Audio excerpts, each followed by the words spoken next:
Hey everybody, how's it going? Hope you're having a lovely day. Welcome back to another episode of your favorite show that you didn't know was your favorite show until it was gone for 2 months, How You're Getting Effed. I'm your host, Louis Rossman.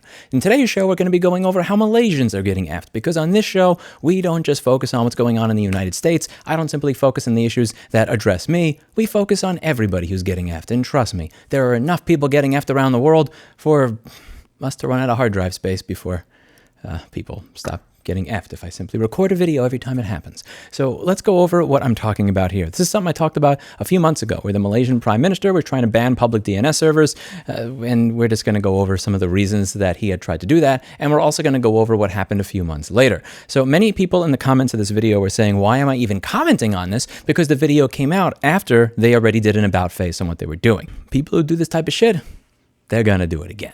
And they did it again, as Britney Spears would say. If you take a look, this is how it started. They were doing a DNS redirection for all ISPs in Malaysia. And the way this would work out is like this. DNS is the thing that allows you to type myfavoritewebsite.com into your browser and show up at myfavoritewebsite.com. If somebody else gets in between you and your DNS server, they could change that. They could stop you from being able to visit that website. They can make it more difficult for you to visit that website. They can see what you're viewing. And if you're like 99% of my customers that just ignore whatever's on screen and click advanced, ignore, insecure, whatever, they could just have you see another website. There was the actually person in the comments here saying that I've completely ignored how HTTPS and DNS works. And yeah, you've never given somebody back a MacBook where the battery was taken out and put back in, so the clock got reset to a different year, where instead of set the clock, they just ignore every security warning and just trying to keep clicking without reading what's on the screen. But anyway, back to this. There was a lot of backlash on them doing this type of bullshit. After all of this, the commissioner of that particular regulatory body came out with this statement that, really, you have over $100 million to become the first lady and you can't fix translation working on your goddamn website?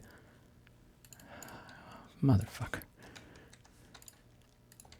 Seriously, Musk? The issue of online crime, including access to gambling websites, prostitution, and pornography of the like, is of great concern and requires a comprehensive solution. The government will not compromise on this to ensure online safety for Malaysians, especially children. You see how that bullshit works? See how that we exported that shit all around the world. It's to protect the children. That's why you limit the internet. However, taking into account the views conveyed through MCMC RASME engagement series, as well as from the general public, I have requested that MCMC rather not proceed with the implementation of the Domain Name System Management Routing Alternative Method. At the same time, MCMC will continue a series of engagements with all stakeholders to obtain views, suggestions, and recommendations to ensure that the objective of a safer internet can be achieved together. Let's go over what it is they wound up doing, a little bit of the background, and into what they're doing here. So what is the issue over here? Well, Malaysia is one of the countries that issues more takedown notices to social media websites than almost any other country. In the first 3 months of 2024, the government referred 51,638 cases to social media platforms. Malaysia has increased scrutiny of online content in recent months, with Prime Minister Anwar Ibrahim's administration facing accusations of backpedaling on his promises to protect free speech. The government has denied allegations of stifling diverse views, saying it needed to protect users from online harms. So that Prime Minister is a gentleman that had campaigned in 2022 on being a reform candidate who was going to focus a little bit more on civil liberties and civil rights. And then he appoints people that does this shit. Does that sound familiar to you? They say one thing to get your support, and then they do the opposite when they get elected. Communications Minister Fahmi Fadzil announced that he instructed the MCMC to halt the policy. He acknowledged public concerns, but emphasized the government's commitment to combating illegal online activities that pose significant risks to Malaysians, especially children. Some internet users took to social media to complain, claiming that the DNS redirection blocked access to a gaming website. This one over here is my favorite, and tell me if this one hits close to home with how any of your elections go in your particular country, if the vocabulary seems similar to you. Mr. Anwar had said at the Qatar Economic Forum on May 14th that it would be a disaster to expedite reforms by assuming that the elites have all the answers without even interacting with the masses. One of his critics says, how about separating the offices of Prime Minister and Finance Minister, or imposing term limits for the Prime Minister? Why are these reforms suddenly radical now? We're talking about these particular laws that we would want reformed. What do?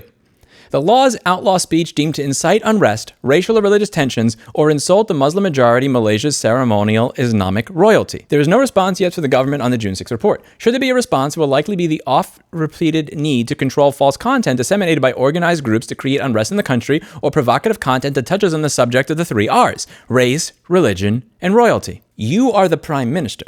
Check. Prime Minister, probably one of the most powerful people in the country. Check. You ran on a platform of wanting to give people back their civil liberties. Check. And now you are saying that people who want their civil liberties back are people who are elites who are out of touch with the masses. You motherfucker, you are a prime minister. You are the elite. If you have the power to control what millions of people have the ability to see or not see on their computer, you are the elite.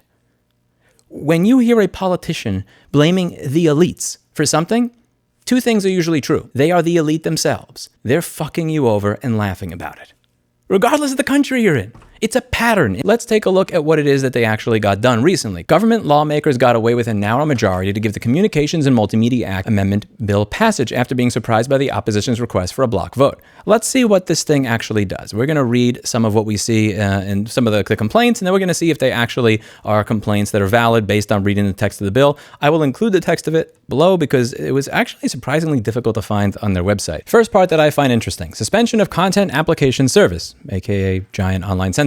The Commission may issue a direction under Section 51 to direct a content application service provider to suspend its services for such a period of time specified in the direction.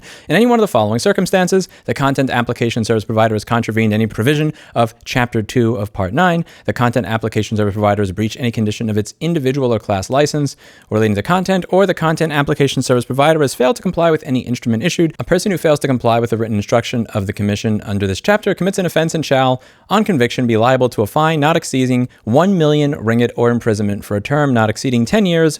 And you could see when they're talking about 10 years here, that was substituted from what used to be 5 years before. This group of regulators, you get something called immunity, to expand the immunity to cover civil proceedings, to expand the scope of immunity to include compliance with the written notice. That's what this body needs, is the complete lack of accountability. A search warrant issued under this act shall be valid and enforceable notwithstanding any defect, mistake, or omission in the search warrant or in the application for such warrant, and any book, account, document, computerized data, record, or any other thing seized under such warrant shall be admissible in evidence in any proceedings under this act. Clause 106 seeks to amend Section 248 of Act 588 to also empower an authorized officer to enter the premises without warrant in the circumstances specified in the section. Currently, only a police officer not below the rank of inspector may enter the premises without a warrant.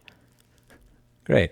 So Malaysia gets the Patriot Act too. Even if the warrant is filled with mistakes, the evidence is still admissible. So I could just take a pen and I could just write this on the back of a chocolate bar.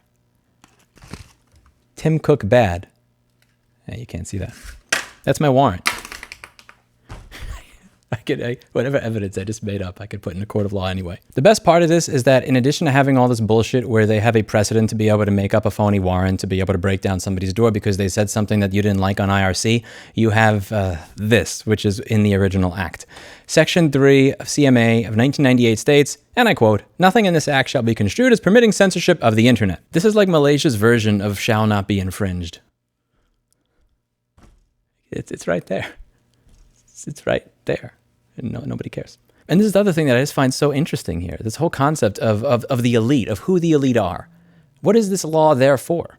The 3 R's: race, religion, royalty. You're not supposed to be able to speak out against royalty. The prime minister, who is the head of the country, is also a very wealthy man, is trying to crack down on what you could say on the internet. He's trying to crack down on your ability to have the Fourth Amendment rights that we used to have in America in your country. And he is the one telling you, the elites, those elites over there. This is something I will never understand. How people have the audacity and the balls to sit there as the prime minister, check. The person who's saying that I should have the ability to police what it is you can see in your own home, check. The guy that has the ability to restrict your right to the internet, check. The guy that can break into your house without a fucking warrant, check. The guy is probably one of the wealthier people in the country, check. He is the one that is saying, those are the elites that are telling you that you should have access to civil liberties. Don't listen to them. Royalty are elite.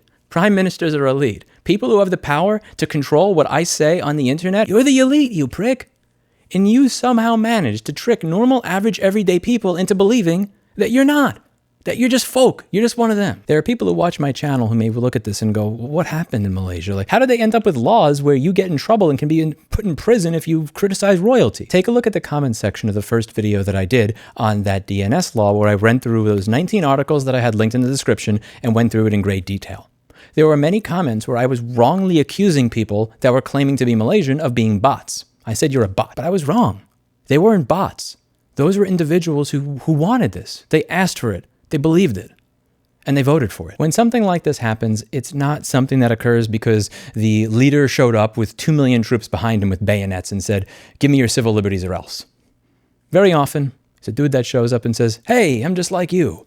And people believe him in spite of all the evidence to the contrary. And then because they made that decision, they can't admit that maybe the decision was wrong. So they keep going along with it again and again and again and again and again and again and again. Because to say, "Oh, maybe I made a mistake," you have to admit you're wrong. And that's how you get dragged all the way to hell. Read the comments section on my first Malaysia video. Read how many people were defending this, asking for it, saying it's okay.